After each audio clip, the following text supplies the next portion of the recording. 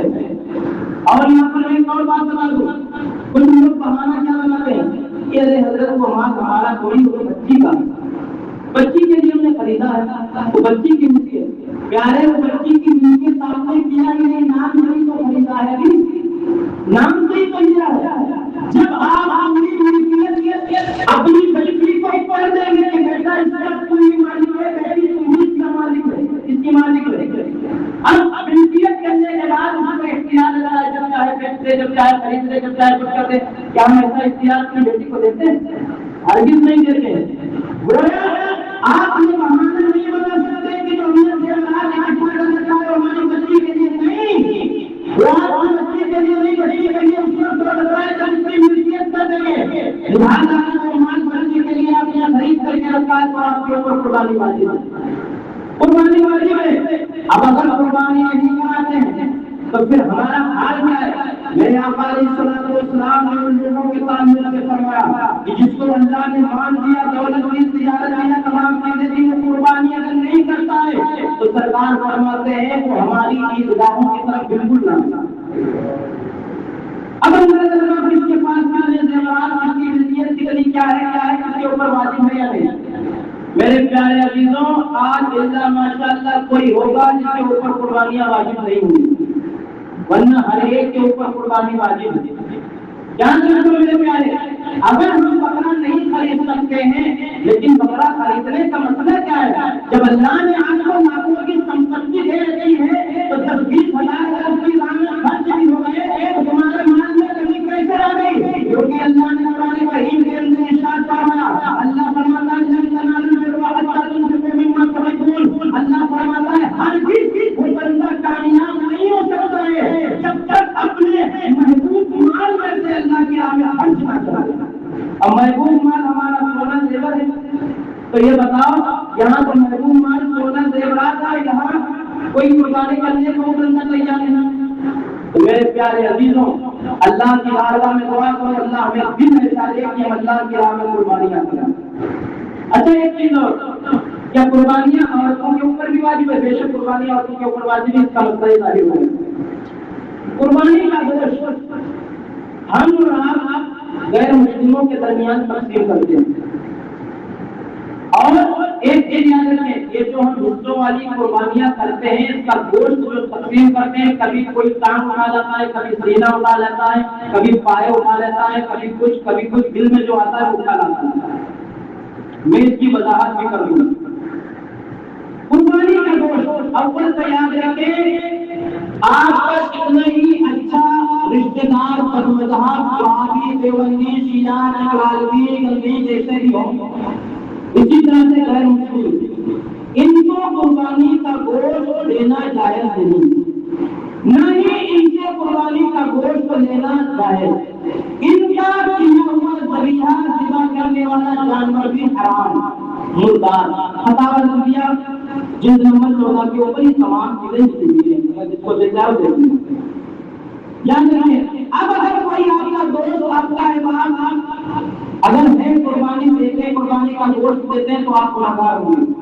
اگر بہت زیادہ کلوز ہے تو اس کا سچویشن میں آپ کو بتا دوں، قربانی کا گوشت ہرگز نہ دیں۔ اگر چاہتے ہیں تو آپ دوسرا خرید کر کے اپنے اس دوست کو دیں، اگر کھلانا چاہتے ہیں تو الگ سے بنوا کر کے دوسرا گوشت کھلوائیں۔ اسی طرح سے میرے پیارے عزیزوں، جو تقسیم ہوتا ہے گوشت حصوں والا اگر 7 لوگ اس کے اندر حصے میں شریک ہیں تو سارا گوشت کٹنے کے بعد ملانے کے بعد اب اندازے سے نہیں بلکہ وزن کے ساتھ ہی تولنا لازم ہے۔ اب وزن کے ساتھ کر کے سارے درمیان تقسیم کر دیا گیا، اب اس کا دل چاہے وہ کھا لے۔ اب اگر وزن کے ساتھ تقسیم نہیں کیا گیا تو یہ جائز نہیں۔ اسی طرح سے ایک آخری بات، اس کے بعد باقی مسائل بہت ہیں۔ آج لوگ کہتے ہیں کہ جانوروں کے اندر کوئی عیب نہیں ہونا چاہیے، ہوتا ہی حقیقت بھی ہے، کوئی عیب ہونا چاہیے؟ بتائیں کیا کہ ہونا چاہیے؟ نہیں ہونا چاہیے، کوئی عیب نہیں ہونا چاہیے۔ اچھا ہم بے زبان جانوروں کے اندر تو عیب تلاش کرتے ہیں، ذرا اپنے اندر بھی کبھی ہم نے دیکھا ہے کہ ہمارے اندر کوئی عیب ہے یا نہیں؟